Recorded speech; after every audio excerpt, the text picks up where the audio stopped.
कंदकोट खां रिपोर्ट कर रहियो आहे अब्दुल ख़ालिक चाचड़। कंदकोट लॻे 24 ॾींहं अॻु हथियारबंदनि जे हथां अगवा थी वियल गोला बिरादरी जा 3 ॼणा अहमद दीन गोलो, अब्दुल गफ़ार गोलो ऐं गुलाम अब्बास गोलो जी बादियाबी लाइ लॻल धरणो ख़त्म करे छॾियो। आचर ताईं मोहलत वरिती वई।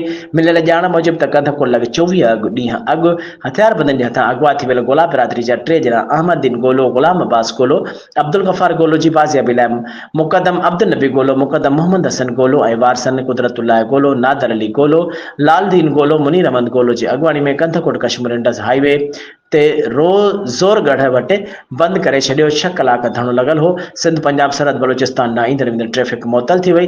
एसडीपी डीएसपी ऐं एसएचओ सरदार मोहम्मद सलाह ख़ान गोलो वटि पहुची आचर जे ॾींहं ताईं मोहलत वरिती ऐं ख़ातिरी कराई त जल्द खां जल्द मुखबियुनि खे बाज़ियाब करायो वेंदो।